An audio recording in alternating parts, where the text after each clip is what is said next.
What's good, guys? LM7 here, back again with another review. This time we're still in 2025, taking a look at a pseudo Ultimate Collector set, the Battle Droid with STAP Bike.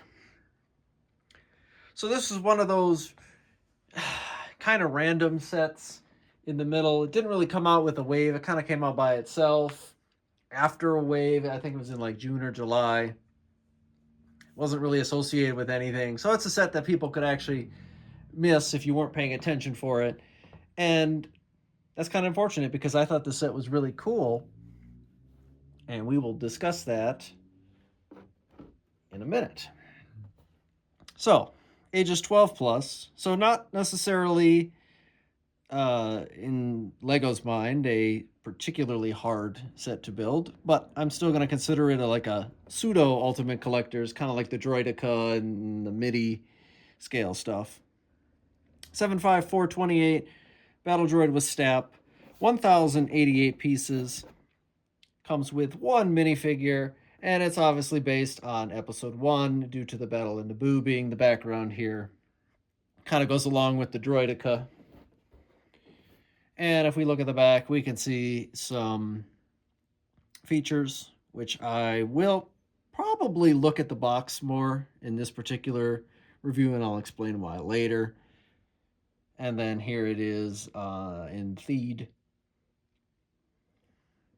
I don't know why this would be in Theed, but, obviously they had to show it.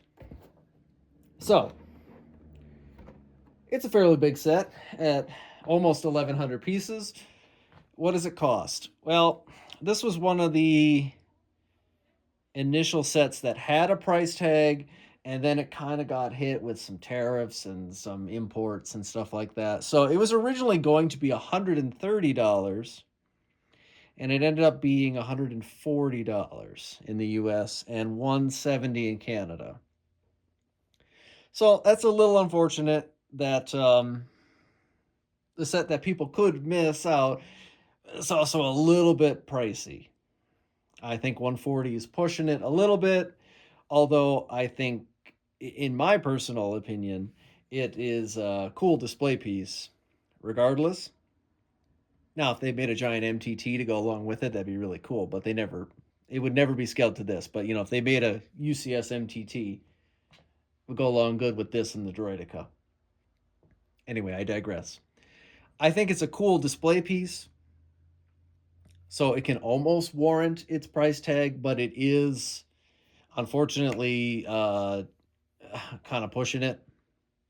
Kind of like Ahsoka Starfighter, which is a definite too much. This one is getting close to that. I know we say it all the time. Piece count and price aren't actually linked inextricably, but it does matter, and people do care about that kind of stuff. So, got to point it out when you see it. So it is a little expensive, but not the worst set ever. I imagine this one you'll probably find on sale, to be perfectly honest. But you get a pretty big instruction booklet this time around, as it is 1,100 pieces, and fairly non-repetitive, which is kind of nice. You build the stat bike and the battle droid. So while you're building, you got your little battle droid. He tells you where you are progression-wise. It is a longer build, just due to how big it is and the nature of everything. But you finish up at 185 pages, so maybe a couple hours. Maybe less than that if you're a more experienced builder. I thought it was pretty fun. It was unique at the very least. Not 100% Technic.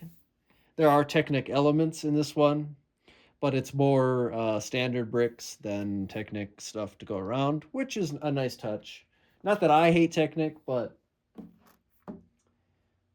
I know people that do. Anyway, so just kind of like your pseudo Ultimate Collector sets, you do get a little display card, and you get a brick-built stat bike minifigure scale with a battle droid.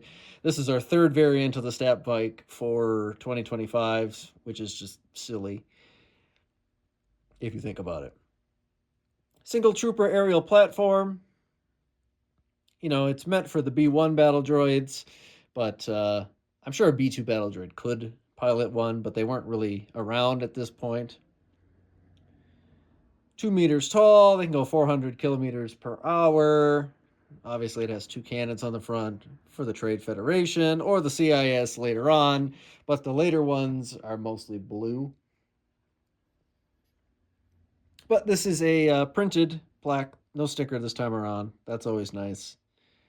Um, I, I like a good little display card. Makes it seem more official. So, I show you more in depth of the battle droid, but everyone knows what a battle droid looks like, and he's not particularly interesting. However, the set itself, it is pretty cool, if you ask me. You got this fairly chunky stand because it's a fairly heavy set, and it's interestingly shaped, with the battle droid being so far past the stand. You had to make sure it can handle the weight, and the battle droid having all the weight on the back does prove some interesting problems. However, I think that's where this one actually shines pretty well. So just some details of the stand, and it's nice and sturdy. It doesn't fall over. You're not gonna have to worry, like, don't push it because it is top heavy due to the battle droid, obviously, but it's not gonna fall over if you move it or anything. So one of the main features, if for some reason you do want to play with the set, they did build it in so that you could take it apart. And it has these three little clips there, which hold the whole bike on, which is kind of cool if you ask me. And you can see that we're building upside down and pretty intricately here for how the bike is. And then on the back of the bike, you have three clips that they go into. Pretty self-explanatory there. But we can take some of the details now of the actual bike, because there are quite a few. I thought the bike was actually really fun to build. I really like the front, these rounded tube bricks there. I think those are a nice touch. Using some of the newer pieces for 2025, gives you color diversity. The engines look good. I don't know. I just like the whole shape of it. It's just cool. It's one of those sets you don't really expect to see, and then it all of a sudden it is a thing, and here we go. So you have little Technic pieces here for the stand where the droid will actually connect onto. And on the back of this battle droid's foot is where it leans onto. So if you push his foot a little bit, it just pops right off, and you can see it's just two studs to keep him on the bike. Now, I'm actually going to keep him on the bike, unfortunately, because it's a super pain to get the hands and stuff to where it doesn't, like, fall over. But the battle droid is fully posable, and I will try to show that off the best I can without taking him off the bike. However, it's a bit irritating, I will admit. So, top of the bike, nothing too crazy here. You do have your blasters, and those look good, and you have some underside building there a little bit, and some of the mechanisms of the bike, little tubings and stuff there. So it has good detail. That's why I think, while it is expensive, I think this one is actually a pretty cool set to get if you especially like the battle droids or episode 1 and the battle in Naboo and stuff like that. Or if you want to play with the battle droid, who is surprisingly playable, which let's take a look at. So obviously you have a bunch of ball joints that allow for a ton of range of motion, probably more than a battle droid even has, but they also fill those in to make it look more battle droidy by putting the joints on there with these little Technic pieces. They're not actually functional this time around. They don't like lock the legs or anything, but they're good aesthetic. So a couple stickers here and there on the battle droid, which is a tad unfortunate, but there aren't too many overall in this set. But like I was saying, it's pretty nice that the battle droid is mostly brick built, and the amount of Technic is lower.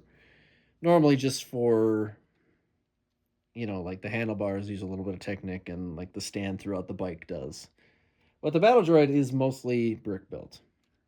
He does have little hand joints. And then this great clip right here is actually connected between his hand, and that's how he holds on to the bike. But you can obviously pull that clip off, and then that's how your droid comes off the bike. But like I said, it is a little difficult posing the droid on the bike so that it doesn't wobble. You got to find the sweet spot there, which obviously you just look at the box, but you know, it's different for everyone. So the arms do have a joint here and a pretty good range of motion there. The elbows, however, do not have a ball joint, and they are just your hinge bricks here, so they only move up and down. But we have some nice detail here in the arm, which I appreciate, and a little gap even. Go figure. You have some asymmetrical detail here with the sticker, nothing too crazy. I did like how the body was built, especially like here-ish. It's very thin and fragile, but these pieces do the trick to give you the appearance of the, the skeletal look that battle droids have. And obviously his head does move. It is on a ball joint as well, so you have a pretty good range of motion here, and it does move back and forth.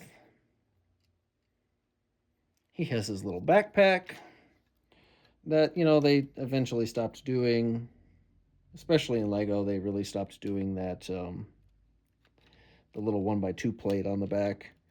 This guy's foot came off. I'll get that back on later. Anyway, on the backpack, I think it's pretty nice. It's nothing super fancy or anything, little sticker detail. You get his nice blaster, which they put some pretty good detailing into to make it the right size and, gun shaped and all that funness. I like the back of the head. It's got good shaping and detailing there. I just like it when it's moderately challenging to build too, and this one was a surprise for me. I didn't forget about this set personally, but it was one that I couldn't pick up right away, so it was kind of like a bonus set when it did show up. But that's about it for the Battle Droid. It is fairly large. I'm surprised they don't tell you how big it is on the box this time around. They do that on occasion. We'll just snap the stand back on so I don't have to keep holding it. And boom. So there you can see, no real issues there. Snaps on the stand very easily, and it's almost as tall as the box. And this is a quite tall box as far as things go. I don't really have anything to measure with on me, but it's fairly tall, so it does make a pretty cool display piece if it's a set you want to display, if you like battle droids or whatever, but you don't have a ton of room, like Jango Fett Slave 1 is quite large, takes up more space. This one's much narrower, but it is pretty tall. It still gives you that display feel to it. So I will admit it is probably out of the budget. If you got to be efficient about which sets you can and can't buy nowadays, but it's a cool set, and I almost guarantee that you're going to find this one on sale at like Walmart or Target or something like that down the line. It's been out for about a year now. I can't see it being the most popular set, obviously, but that could score you a pretty cool deal. And with that, let me know what you guys think, and I will see you next time.